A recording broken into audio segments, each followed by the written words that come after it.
ሙዚቃ ይቀድሙ የዛሬ ልዩ ቀን ቢደገም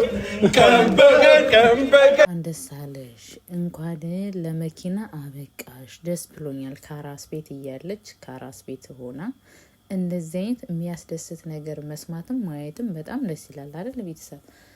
ሆኖም ግን በመጀመሪያ ሰላም ጤና ይስጥልኝ። እንዴት አደራችሁ ቤተሰቦቼ? እንዴት ዋላችሁ? ሁላችሁንም ሰላም ብያለሁኝ አለውኝ። እኔ ደህና ነኝ። እንደተለመደው ስትገቡ ላይክ፣ ሼር፣ ሰብስክራይብ እያደረጋችሁ ግቡ።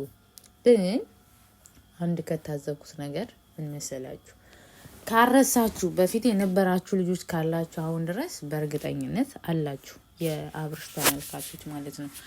እኔ በክፉ ምናምን አስቤው አይደለም፣ ግን ሙድ እየያዙብን ነው አይደለም የሚለው ነገር ነውና ከዚህ በፊትም መኪና አብርሃም የሚነዳው መኪና ለሩታ ነው የገዛውላት ብሎ ሰዓቷት ነበረ። ሰርፕራይዝ ለሩታ መኪና ገዛው፣ ያኛው ሽጦ ይሄኛው ትልቁ እንደገዛ ማለት ነው።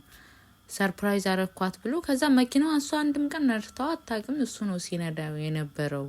አሁን ደግሞ ያው ዛሬም ተገዛ ብሎ ሰርፕራይዝ አረጋት። እሺ ደስ ይላል፣ ይገባታልም የእውነት ማለት አራስ ቤት ሆናችሁ ደስ የሚል ነገር ነው መስማት የምትፈልጉት። እኔ ሆኜ ባላቅም ግን የሆኑ ጓደኞች ያሉ ትንሹ ነገር ነው በነገራችን ላይ አራስ ቤት ስትሆኑ የሚያስከፋችሁና ያን ነገር ስላለ በእንደዚህ አይነት ነገር ውስጥ ሆና እንደዚህ አይነት ነገሩ ማድረጉ መልካም ነው።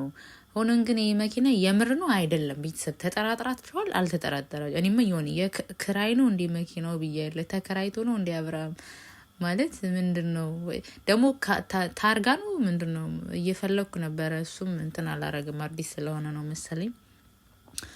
እና ከዚህ በፊትም ገዝቼላታለሁ ብሎ ስለነበረ በቃ ፕራንክ ሊያረጋት እንዳይሆን አይነት ነገር ነው ያሰብኩት።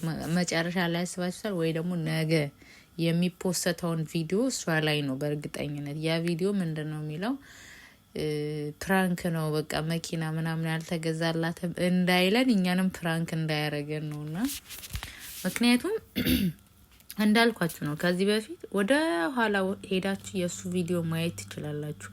ለሩታ እንትን መኪና ገዛውላት ብሎ ሁሉ ሰው ደስ ብሎት እኔ ራሱ ማለት ነው እሱ መኪና አለው እሷ መኪና አላት ብዬ ነበረ ደስ ብሎኝ። ግን አንድም ቀን ስትነዳ አላየንም። እንዳው መኪናው ዞሮ እሱ ነበር ሲነዳው የነበረው። አሁንም ድረስ እየነዳ ያለው እሱ መኪና ነው።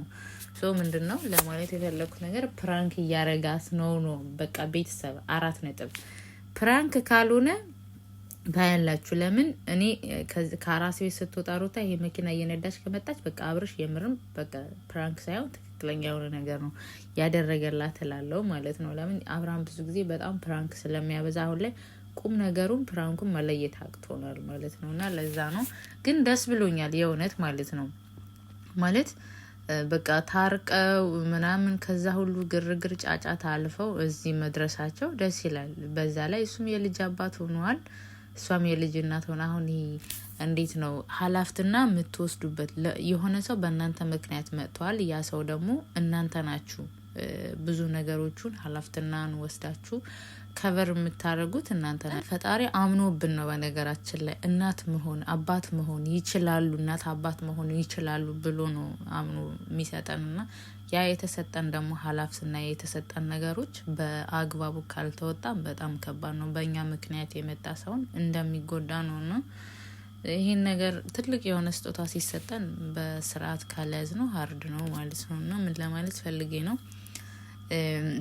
እነሱም ከዚህ በኋላ በብዙ ነገሮች የሆነ ይታቀባሉ ብዬ አስባለሁ። ለምን ከኋላቸው ልጅ አለ፣ ለሱን እንትን ማድረግ አለባቸውና ብቻ ደስ ብሎኛል። ለነሱ ብዙ ትምህርት ነው ይሄን ነገር ማለት ነው።